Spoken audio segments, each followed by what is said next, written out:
Hello दोस्तों, welcome to the Basu classes. आज हम लोग बात करेंगे दोस्तों यूपी टेट, सी टेट तथा सुपर टेट जैसी जो परीक्षाएं होती हैं उसमें चाइल्ड डेवलपमेंट और जो शिक्षण शास्त्र से जो प्रश्न पूछे जाते हैं उनके बारे में। चलिए देखते हैं दोस्तों। बात करेंगे संवेगात्मक जो बुद्धि है शब्द को जो सबसे लोकप्रिय बनाया था वह बनाया था डेनियल गोलमैन ने, तथा इमोशनल इंटेलिजेंस पुस्तक की बात की जाए तो वह भी लिखी है डेनियल गोलमैन ने दोस्तों। तनाव को कम करने के लिए तथा अप्रत्यक्ष तरीके जो हैं वह क्या कहलाते हैं, तो दोस्तों अप्रत्यक्ष जो तरीके होते हैं वह कहलाते हैं रक्षात्मक युक्तियाँ। तथा जब कोई व्यक्ति अपनी असफलता या दोष किसी परिस्थिति या वस्तु पर मरता है तो उसको कहते हैं दोस्तों प्रक्षेपीकरण। अंगूर खट्टे हैं किस रक्षात्मक युक्ति का उदाहरण है, तो दोस्तों ये युक्तिकरण तथा औचित स्थापन का जो है उदाहरण है। तथा प्रतिगमन का जो क्या अर्थ होता है, तो दोस्तों पुरानी या बचकानी आदतों में जो है लौट आना जो है वह प्रतिगमन कहलाता है। बुद्ध के मापन के लिए भाटिया बैटरी परीक्षण में कुल कितने उप परीक्षण जो हैं वह है कुल 5 उप परीक्षण जो है भाटिया बैटरी परीक्षण में। आर्मी अल्फा परीक्षण किस प्रकार की बुद्धि का परीक्षण है, तो दोस्तों ये शाब्दिक सामूहिक बुद्धि परीक्षण होता है आर्मी अल्फा परीक्षण। आर्मी बीटा परीक्षण की बात की जाए तो ये किस प्रकार का परीक्षण है, तो दोस्तों ये अशाब्दिक सामूहिक बुद्धि परीक्षण कहलाता है। तथा आर्मी अल्फा परीक्षण है ये शाब्दिक सामूहिक बुद्धि परीक्षण तथा ये अशाब्दिक सामूहिक परीक्षण कहलाता है दोस्तों। बात करेंगे स्टैनफोर्ड बुद्धि स्केल का जो विकास है किस विश्वविद्यालय में हुआ था, तो वह हुआ था स्टैनफोर्ड विश्वविद्यालय में। बात करेंगे समावेशी शिक्षा और पेडागोगी से रिलेटेड क्वेश्चन के बारे में दोस्तों। समावेशी शिक्षा का जो मुख्य उद्देश्य क्या है, तो दोस्तों सभी प्रकार के बच्चों तथा सामान और विशिष्ट उसमें शामिल कर लिए जाते हैं को एक साथ जो है समान शिक्षा का जो अवसर है उपलब्ध कराना ही समावेशी शिक्षा कहलाता है दोस्तों। बात करेंगे विशिष्ट बालकों के अंतर्गत जो है कौन कौन से बालक आते हैं, तो दोस्तों विशिष्ट बालकों के अंतर्गत जो है प्रतिभाशाली, मंदबुद्धि, बाल अपराधी और दिव्यांग बालक भी शामिल किए जाते हैं दोस्तों। डिसलेक्सिया जो है किससे संबंधित है, तो दोस्तों डिसलेक्सिया जो है एलेक्सिया है, ये पठन विकार से संबंधित अर्थात पढ़ने में जो है इनमें कठिनाई होती है। डिस्ग्राफिया का जो संबंध है वह लेखन संबंधी विकार से है तथा लिखने में इसमें कठिनाई होती है। तथा डिस्कैल्कुलिया जो है वह गणितीय गणना से संबंधित अक्षमता है दोस्तों।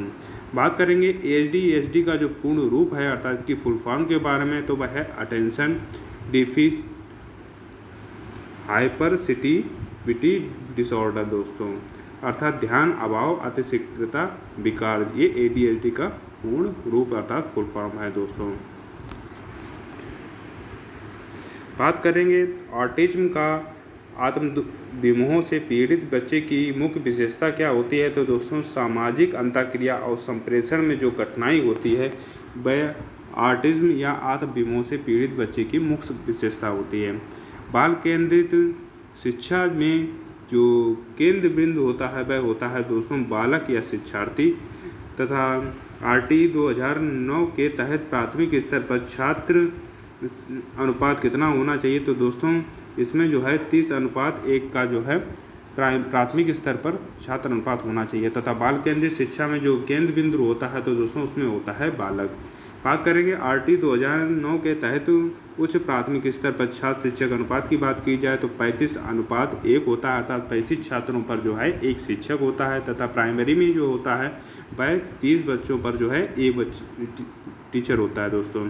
बात करेंगे राष्ट्रीय पाठचर्या रूपरेखा NCF 2005 के अनुसार शिक्षक की जो भूमिका है होती है वह सुविधादाता अर्थात सलाहकर्ता की होती है। बच्चे को जो है सुविधा दी जाती है शिक्षक के द्वारा, वह खुद ही अपने ज्ञान का निर्माण करते हैं दोस्तों। शिक्षक जो है उसमें सुविधादाता की उसमें भूमिका होती है। NCF 2005 का जो मुख्य सूत्र होता है वह शिक्षा बिना बोझ के जो शिक्षा है वह बिना बोझ की दी जानी चाहिए। ये NCF 2005 का जो है मुख्य सूत्र होता है दोस्तों। बात करेंगे सूक्ष्म शिक्षण के भारतीय प्रतिमान में कुल कितना समय निर्धारित है, तो दोस्तों सूक्ष्म शिक्षण अर्थात माइक्रो टीचिंग में जो है 36 मिनट का जो है समय निर्धारित है। बात करेंगे सूक्ष्म शिक्षण के मुख्य चरण जो हैं वह है योजना, शिक्षण, प्रतिपुष्टि, पुनः योजना तथा पुनः शिक्षण और पुनः प्रतिपुष्टि। ये सूक्ष्म शिक्षण के मुख्य चरण हैं दोस्तों। बात करेंगे सतत एवं व्यापक शब्द का क्या अर्थ होता है, तो दोस्तों शैक्षिक और शैक्षिक दोनों क्षेत्रों का जो है मूल्यांकन जो है सतत एवं व्यापक क्षेत्र में शब्द का अर्थ है, सीसीई का अर्थ है दोस्तों। बात करेंगे राष्ट्रीय शिक्षा नीति 2020 में स्कूली शिक्षा का नया ढांचा जो है वह क्या है, तो दोस्तों इसमें जो नया ढांचा है वह 5+3+3+4 जो है ये पैटर्न राष्ट्रीय शिक्षा नीति 2020 के अनुसार जो है ये नया ढांचा है दोस्तों। बात करेंगे NEP 2020 के अनुसार 5 वर्षीय फाउंडेशन स्कूल फाउंडेशन जो स्टेज होती है उसमें कौन सी जो कक्षाएं हैं वह शामिल की जाती हैं, तो दोस्तों इसमें आंगनबाड़ी प्री स्कूल जो होता है, जैसे 3 वर्ष का बालक जो होते हैं उसमें कक्षा 1 और 2 में जो है 2 वर्ष, ये जो है NEP 2005 के अनुसार 5 वर्षीय फाउंडेशन स्टेज जी में ये कक्षाएँ जो हैं शामिल की गई हैं दोस्तों। बात करेंगे निदानात्मक परीक्षण का जो मुख्य उद्देश्य क्या होता है, तो दोस्तों छात्र की अधिगम संबंधी कठिनाई और कमियों को जो है पहचानना जो है निदानात्मक परीक्षण कहलाता है, तथा उन कमियों को जो दूर करते हैं उसको उपचारात्मक परीक्षण के नाम से जाना जाता है दोस्तों। उपचारात्मक परीक्षण जो है कब किया जाता है दोस्तों, जब निदानात्मक परीक्षण के बाद जो है कमियां पता चल जाती हैं तथा उन कमियों को जो है दूर करने के लिए जो है उपचारात्मक शिक्षण किया जाता है दोस्तों। बात करेंगे रचनात्मक मूल्यांकन जो है वह कब किया जाता है, तो दोस्तों शिक्षण अधिगम प्रक्रिया के दौरान लगातार सुधार करने के लिए जो है रचनात्मक मूल्यांकन किया जाता है। योगात्मक मूल्यांकन की बात की जाए तो दोस्तों सत्र या पाठ्यक्रम की जो समाप्ति पर है अंक या जब ग्रेड दिए जाते हैं दोस्तों तब जो है योगात्मक मूल्यांकन किया जाता है दोस्तों। बात करेंगे ब्लूम के वर्गीकरण के 3 मुख्य क्षेत्र जो हैं वे कौन कौन से हैं, तो दोस्तों संज्ञानात्मक, भावात्मक और क्रियात्मक, ये ब्लूम के वर्गीकरण के 3 मुख्य क्षेत्र हैं।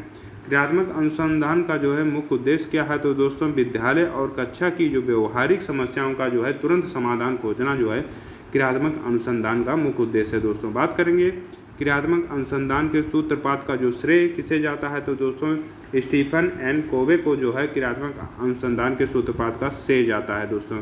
बात करेंगे बाल अपराध के उपचार की सबसे अच्छी जो विधि है वह है दोस्तों मनोविश्लेषणात्मक और परामर्श विधि दोस्तों। बात करेंगे परामर्श का जो मुख्य उद्देश्य क्या होता है, तो दोस्तों बच्चों को आत्मसमझ और सही निर्णय लेने में जो सहायता करना जो है परामर्श का मुख्य उद्देश्य कहलाता है दोस्तों। बात करेंगे थॉर्नडाइक के अनुसार भाषा सीखने में सबसे महत्वपूर्ण क्या है, तो दोस्तों अनुकरण और अभ्यास जो है थॉर्नडाइक के अनुसार भाषा सीखने में महत्वपूर्ण है, तथा थॉर्नडाइक ने 3 नियम बताए हैं जिसमें अभ्यास का नियम, प्रभाव का नियम, तत्परता का नियम, ये 3 मुख्य नियम हैं दोस्तों। बात करेंगे नॉन चॉम्स्की के अनुसार बच्चों में भाषा सीखने की जो क्षमता होती है वह होती है दोस्तों जन्मजात। चॉम्स्की ने भाषा अर्जन के लिए किस तंत्र की बात की है, तो दोस्तों इन्होंने है LAD की बात की है, लैंग्वेज एक्विजिशन डिवाइस, अर्थात भाषा अर्जन जो यंत्र होता है उसकी बात की है दोस्तों। बात करेंगे लिंग एक सामाजिक संरचना है या जैविक, तो दोस्तों जेंडर एक जो है सामाजिक संरचना है जबकि जो है सेक्स जो है वह जैविक है दोस्तों। बात करेंगे कक्षा में सटीक रूढ़िवादिता को कम करने का क्या तरीका है, तो दोस्तों गैर परंपरागत भूमिकाओं और महिला पुरुषों को जो दिखाना जो है वह सटीक रूढ़िवादिता कम करने का तरीका है दोस्तों। बात करेंगे प्रतिभावान शिक्षार्थियों के लिए किस प्रकार की जो पाठचर्या की आवश्यकता होती है, तो दोस्तों संवर्धित पाठचर्या की आवश्यकता होती है प्रतिभावान शिक्षार्थियों के लिए पाठचर्या की दोस्तों। बात करेंगे समान आयु के बच्चों में भी अंतर पाया जाना क्या दर्शाता है, तो दोस्तों ये वैयक्तिक भिन्नता का जो है सिद्धांत दर्शाता है दोस्तों। बात करेंगे कोहलबर्ग के अनुसार नैतिक विकास का प्रथम स्तर जो है वह है दोस्तों पूर्व पारंपरिक स्तर, तथा अच्छा लड़का या अच्छी लड़की की अभिविन्यास कोहलबर्ग के किस स्तर के अंतर्गत आता है, तो दोस्तों ये पारंपरिक स्तर के अंतर्गत आता है। बात करेंगे वाइगोत्स्की के अनुसार बच्चे जो है स्वयं से बातें करते हैं, तो वह अपने कार्यों और जो विचार होते हैं उनको दिशा देने के लिए है कि वह स्वयं से बातें करते हैं दोस्तों। बात करेंगे पाठ पुस्तक विधि के स्थान पर व्यवहारिक ज्ञान पर जो है बल देना किस शिक्षा का अंग है, तो दोस्तों ये प्रगतिशील शिक्षा का अंग है दोस्तों। बात करेंगे बुद्धि का एक कारक जो सिद्धांत दिया था वह दिया था अल्फ्रेड बिने ने, तथा द्विकारक त्रिकारक जो सिद्धांत दिए थे वह दिए थे दोस्तों स्पीयरमैन ने।